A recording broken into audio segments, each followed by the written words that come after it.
और संगठन के साथ स्टार प्रचारकों की फौज मैदान में उतार दी है और मकसद सिर्फ एक है, 7 सीटों पर उपचुनाव की जंग को जीतना। देखिए स्पेशल रिपोर्ट इसी पर।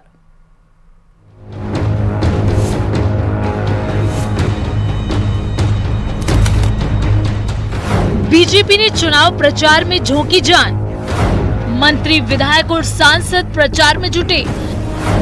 प्रदेश पदाधिकारियों को भी दी गई जिम्मेदारी।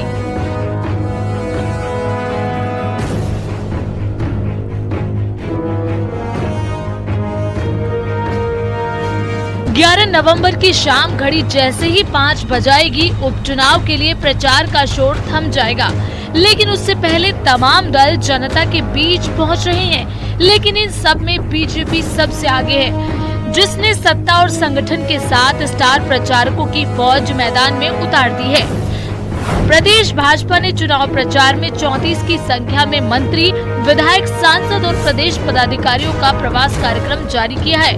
बीजेपी ने इस बात का दावा किया है कि संगठन और सत्ता के बीच बेहतर तालमेल, मंत्री सरकार की योजनाओं को तो पदाधिकारी रीति नीति को जनता तक पहुंचा रहे हैं और यही जीत का आधार है।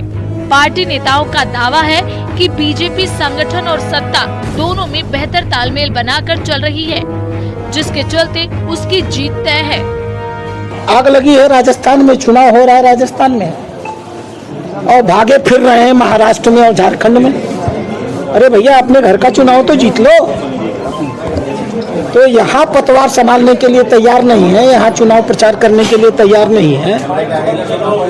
ये बताता है कि कांग्रेस पार्टी को ये समझ में आ चुका है 18 से लेकर 23 तक इन 5 सालों में जितना शासन और जितना भ्रष्टाचार उन्होंने किया है, अब जनता उनको इसके लिए माफ नहीं करने वाली है।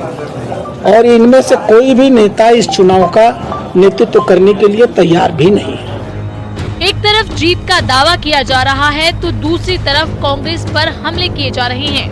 कांग्रेस पर जनता के बीच भ्रम फैलाने का आरोप लगाया जा रहा है। बीजेपी प्रदेश प्रभारी डॉक्टर राधा मोहन दास अग्रवाल ने भी दावा किया है कि पार्टी 7 सीटों पर जीत दर्ज करेगी और कहीं भी कांग्रेस का खाता नहीं खुलेगा। देख रहे होंगे जिस प्रकार से चुनावी माहौल के अंतर्गत 7 विधानसभाओं में भारतीय जनता पार्टी में जिस प्रकार का कार्यकर्ताओं में उत्साह है, आम जनताओं में भी जिस प्रकार से पार्टी का माहौल है और निश्चित रूप से 7 जगह हमारे प्रत्याशी जो कमल का फूल खिलने वाला है। और रही बात प्रवास की, स्टार प्रचारकों की, 7 विधानसभाओं में आप देखेंगे कि प्रतिदिन सभी के प्रवास लग रहे हैं, चाहे हमारे बड़े नेताओं के प्रवास भी लग रहे हैं, जो सामाजिक प्रवास है व्यक्तिगत वो भी लग रहे हैं और मोर्चों के सम्मेलन भी चल रहे हैं। अब प्रदेश की 7 सीटों पर होने वाला उपचुनाव आखिरी पड़ाव पर पहुंच गया है, जहां पर कोई भी पार्टी कोई कसर नहीं छोड़ना चाहती है। इधर बीजेपी अपने संगठन के बल पर जीत का दावा कर रही है। ये बात अलग है कि प्रदेश में इन उपचुनाव की सीटों पर जीत हार से किसी भी पार्टी को कोई फर्क नहीं पड़ेगा, लेकिन सत्ता में रहने वाली पार्टी की चुनाव जीतने की जिम्मेदारी ज्यादा हो जाती है। जयपुर से न्यूज़ 18 राजस्थान के लिए सुधीर कुमार शर्मा की रिपोर्ट।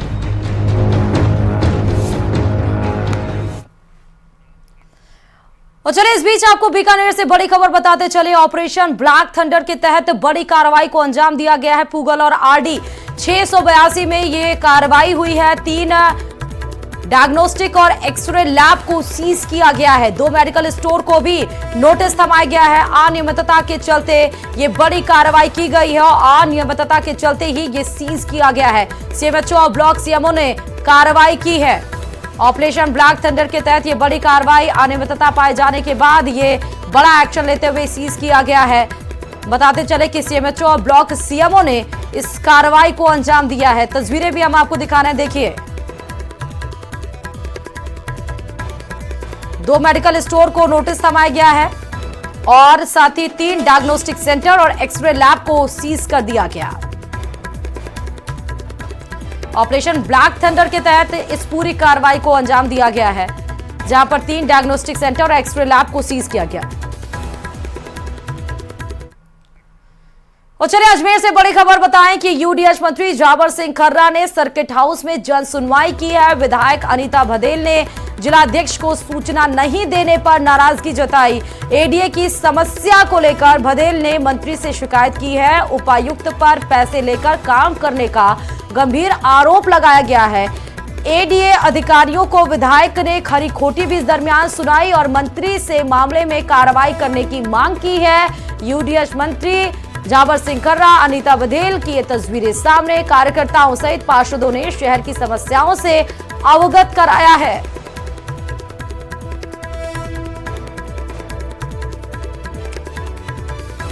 तो यूडीएच मंत्री ने जन सुनवाई की है, उसमें देखिए कि एडीए अधिकारियों को विधायक ने खरी खोटी भी सुनाई, अनियमितता और साथ ही सही से काम ना करने पर ये बड़ा एक्शन लेने की बात भी कही है। इस दरमियान पार्षदों ने शहर की जो भी समस्याएं हैं उससे भी अवगत कराया है। जिलाध्यक्ष को सूचना नहीं देने पर भी नाराजगी जताई गई है। एडीए की समस्या को लेकर सीधे अनीता बघेल ने यूडीएच मंत्री जाबर सिंह खर्रा से इस बात की जानकारी दी।